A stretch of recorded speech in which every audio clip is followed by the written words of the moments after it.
Voyage. Hey, this is Bill Simmons from the Bill Simmons Podcast, here to help you make the most of your summer with Michelob Ultra, a superior light beer worth playing for. Play for it with the guys when you're competing to see who can sink more birdies on the golf course, because winning tastes even better with Ultra on the line. Play for Ultra. Fill your fridge with Michelob Ultra this summer. Enjoy responsibly. Copyright 2025 Anheuser-Busch Michelob Ultra Light Beer, St. Louis, Missouri. Clorox Sentiva smells like lavender. Cleans like Clorox. And feels like...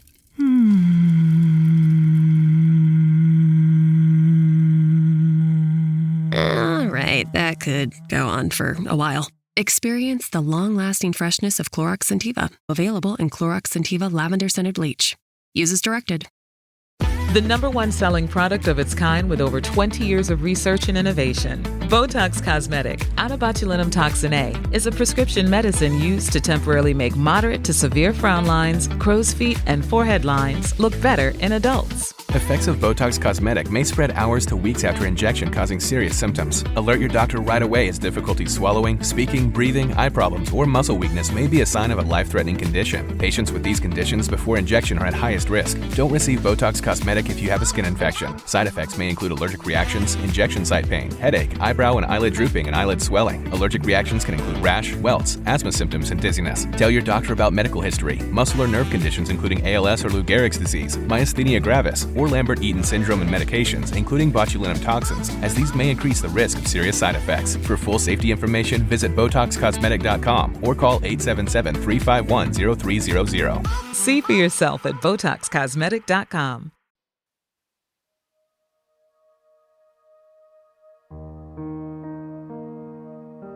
When we last left Lynn and Dan, they had a rare sweet moment amidst the chaos of their Vegas wedding, when one of the guests mentioned how Dan would proudly show off Lynn's picture.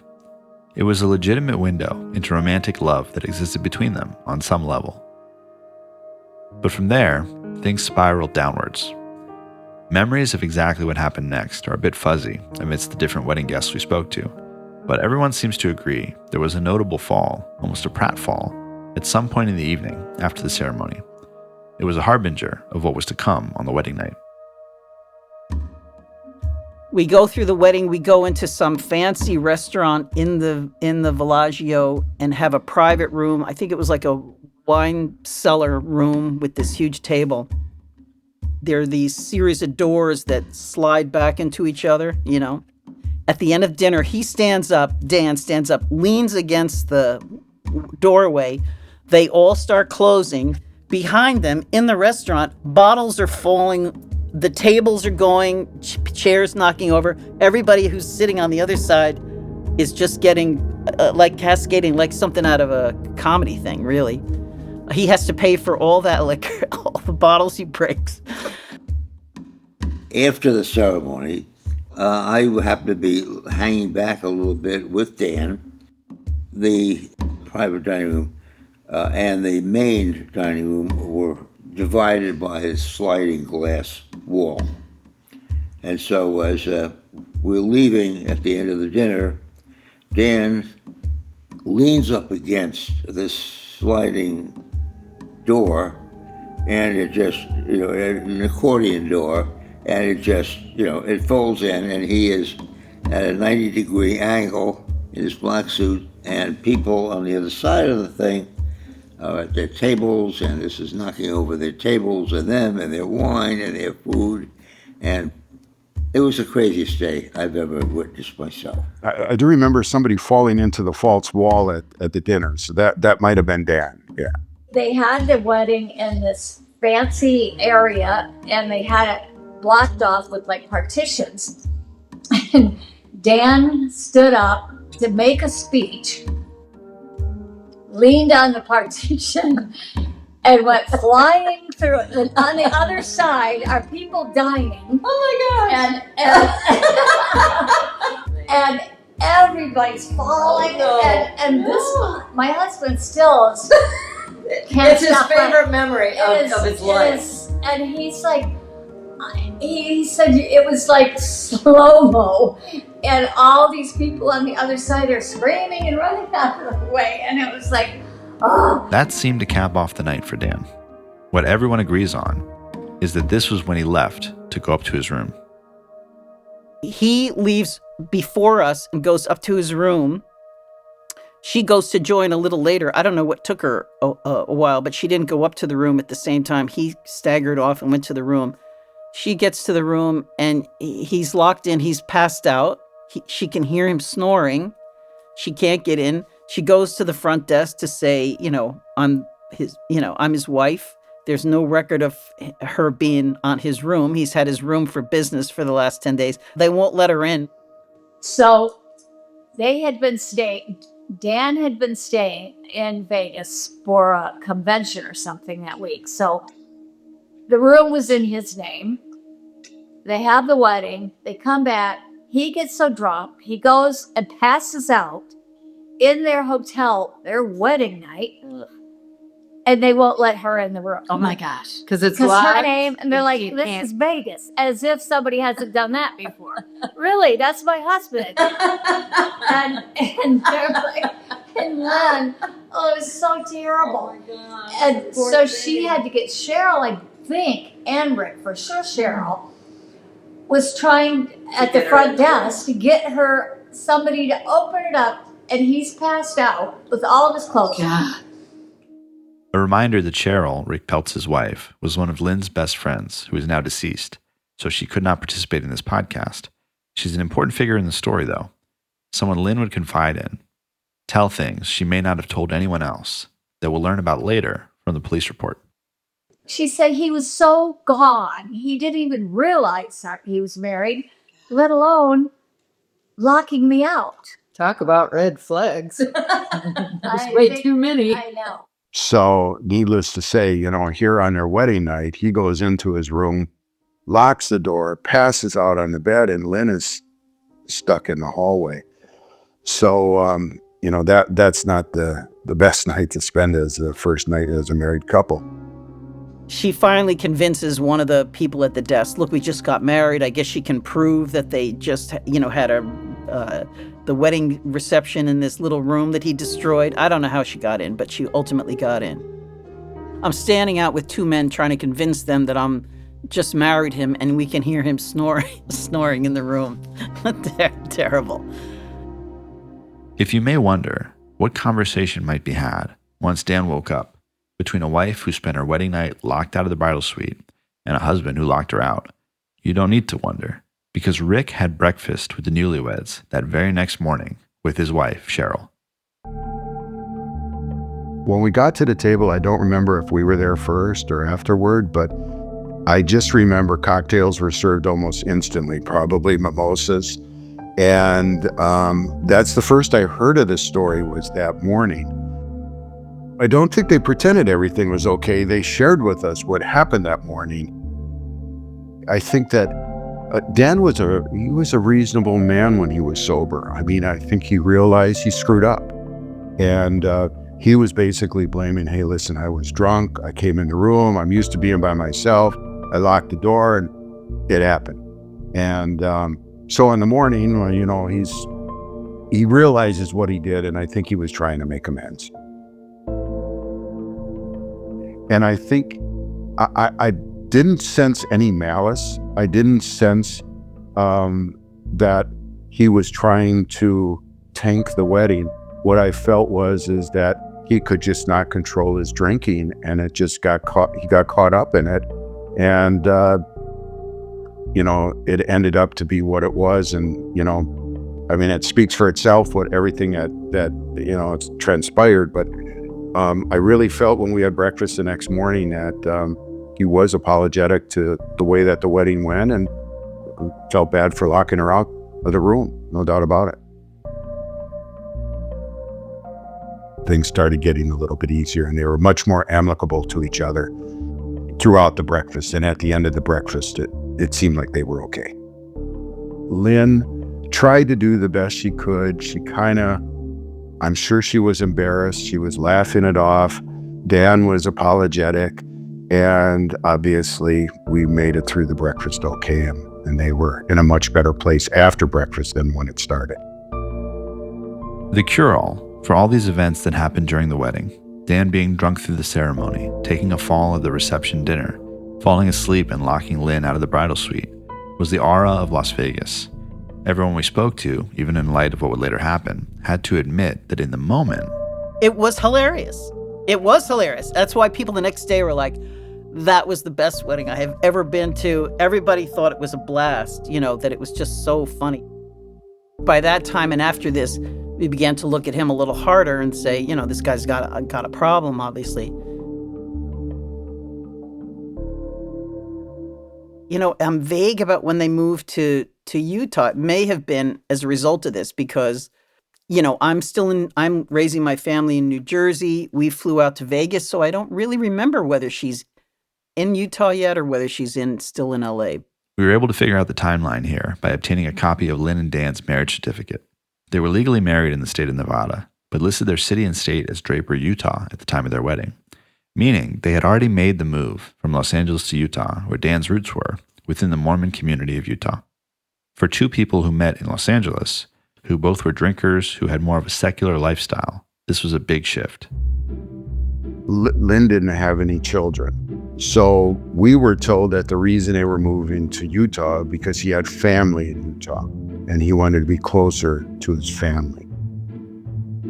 Obviously, we all missed Lynn. We didn't want both of them leaving Los Angeles. They were our friends. But for some reason, that was the next move that they decided as a couple to move, whether I'm sure it was his decision, but Lynn had to go along with it. I believe she was in an apartment. I don't know where Dan was living in Los Angeles. So, I believe they bought a house and they ended up in Salt Lake City. Oh, the next day, then they were leaving the next day. You go back to Utah, and we all were just like, how sad. Her first day of marriage. I'm sure they probably fought the whole way home. Because Probably. that's not a memory you're ever gonna, Had Lynn simply shrugged off the series of events at the wedding? Rick and Cheryl had a theory on this. Cheryl and I talked about that. I really felt that Lynn probably thought she could fix him. When Dan was normal Dan, he was a nice guy to be around, and she probably felt that she could probably bring him back to normal Dan versus the drinking Dan. The only times that I really knew Dan was when we went out to dinner as couples, and then several times we played golf together. Dan wasn't the kind of guy that I would invite into my circle of friends. She belonged to a church in Los Angeles. She went to her services. She was, she's going to do what she believes in. Lynn was a great person. She'd do anything for you. So I'm sure being, Dan is her husband, she's going to try to make this work and try to be part of whatever helps him get moving forward from his demons.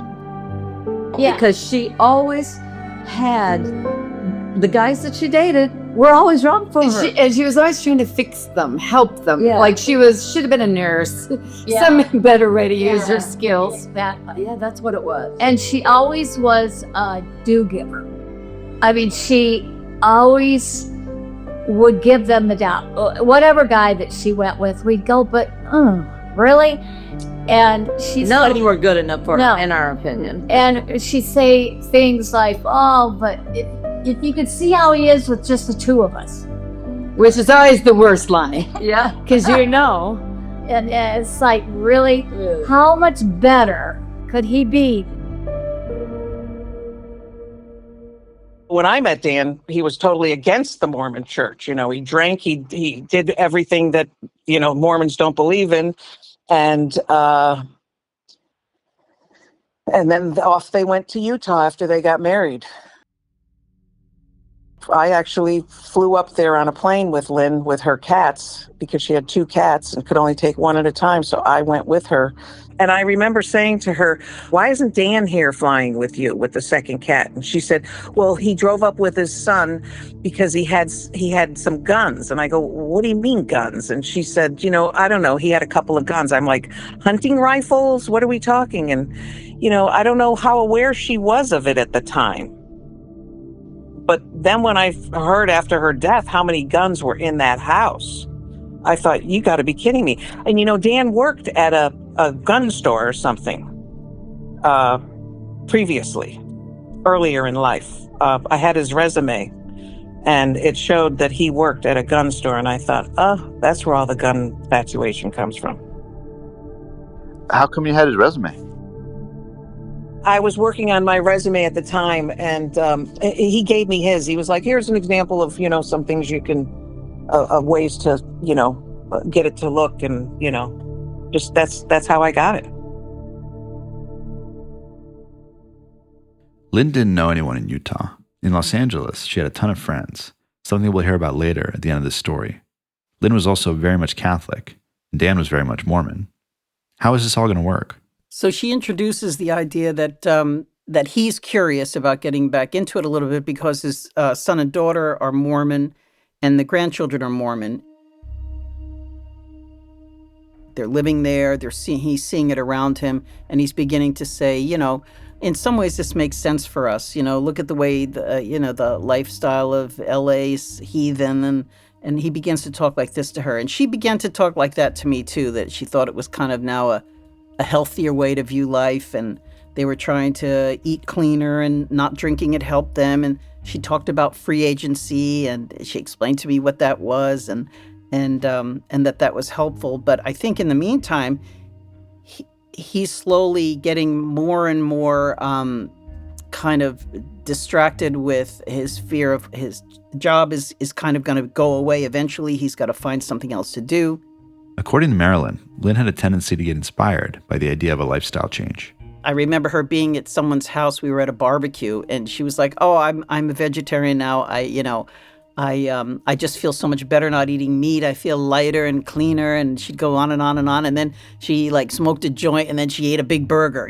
She just was always coming up with some new plan of how she was going to improve her life, or she made this big change. That's just the way she was. So for her to be susceptible to kind of a new way of thinking was not a surprise to me, no. How did Marilyn react to this, considering their shared Catholic roots were a big part of her relationship growing up with Lynn? I'm more dismissive than anything. I'm like, well, why would you were raised Catholic? You have, we're supposed to learn that Jesus is the Alpha and the Omega. Now you need John Smith in there too. I remember saying something sarcastic like that. So she said, well, I'm trying to support Dan. He's not doing well. His job isn't doing well. He's trying to be close and connected with his kids. He was this as an orphan. The orphan thing seemed to have, when someone's orphan, sometimes, especially a man, there's this cloud of mystery about what kind of abandonment issues does he have, or what's his deal. He was adopted, I think, as a baby, and then raised by Mormons, and then left it and went to LA. She's tiptoeing it around with me a little bit. So she said, well, we participate. I kind of just listen. She was trying to portray that she was not very involved in it, only that she was trying to be supportive. So she was open to it, open to going with him to the church or whatever. This appears likely to have been a lie, because Lynn wasn't just participating in support. She fully converted to being Mormon. We know because we spoke to Jackie Bell, who went to Lynn and Dan's church. My name's Jackie Bell, and I knew Lynn and Dan when I lived in Draper, Utah, and I knew them through the church there, the Church of Jesus Christ of Latter-day Saints, is how I came to know Lynn, really.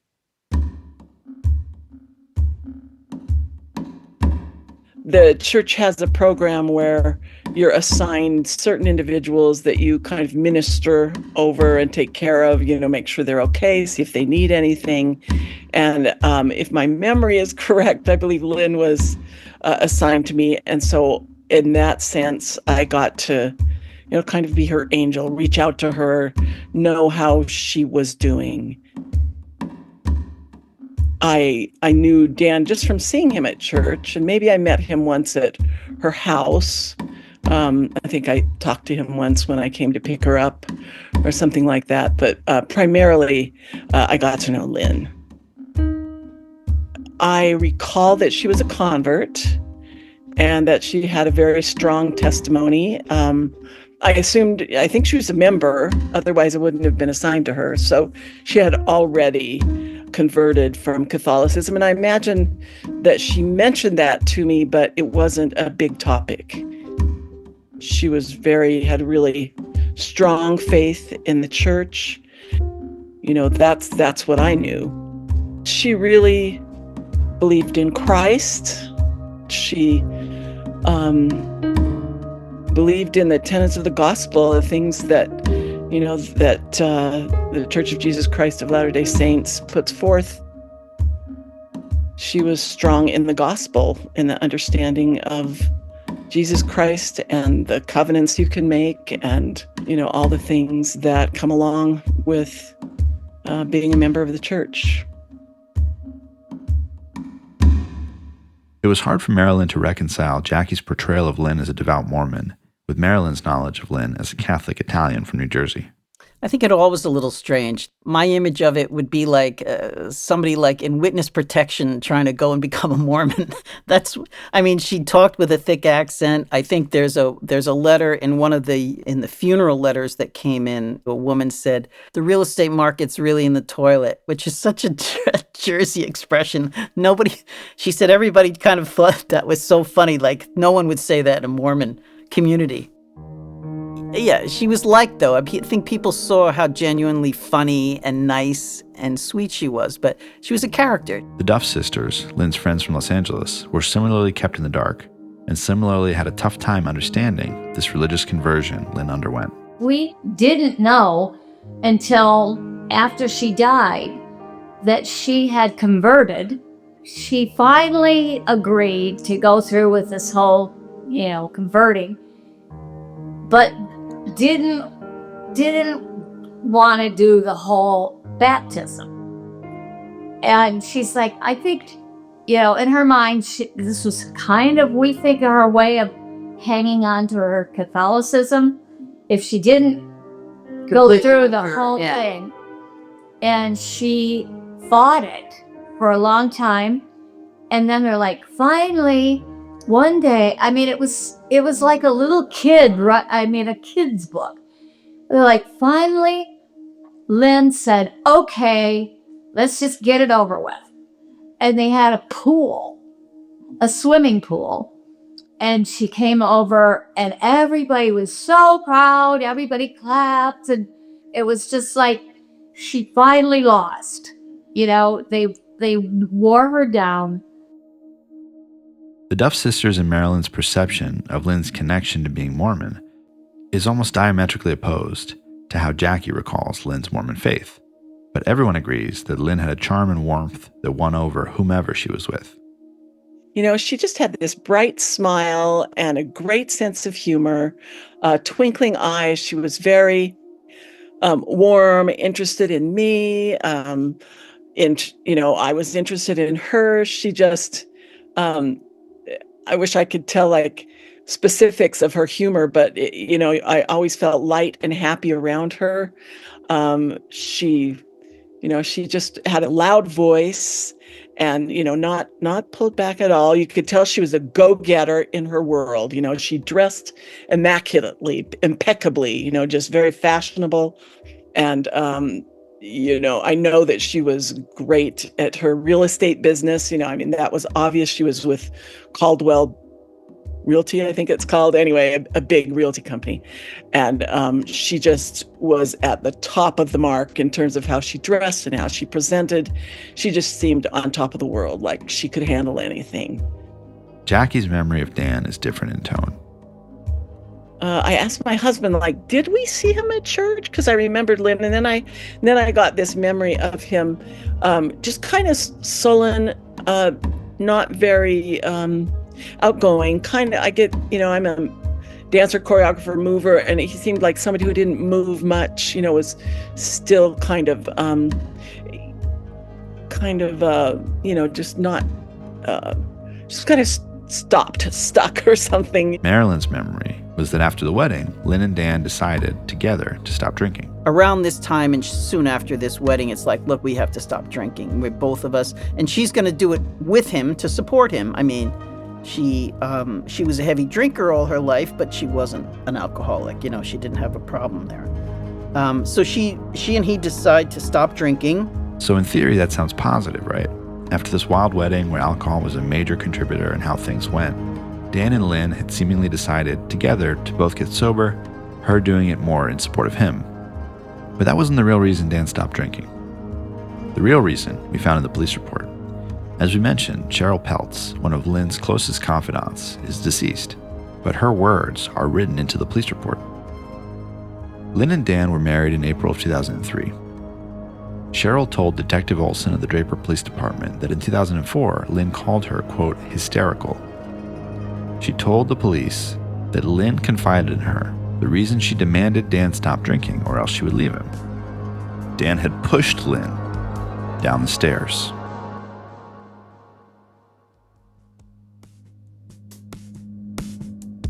Next time, on My Best Friend's Killer, we learned of the back injury that became a major factor in Dan's life.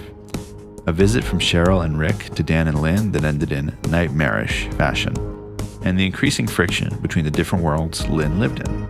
Her friends outside of Draper who thought she was still a Catholic, her Mormon friends in Draper, and the increasing honesty to a select few about what was really going on between Lynn and Dan, before their issues could no longer be hidden behind closed doors. That's next time.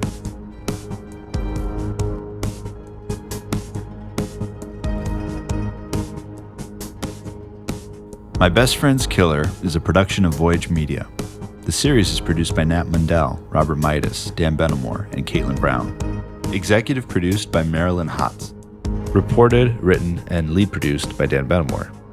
Edited, sound designed, and mixed by Nick Misitti. Original music by Derlis Gonzalez. If you're enjoying the show, please leave us a 5-star review on Apple Podcasts or anywhere you're listening, and subscribe now for future episodes.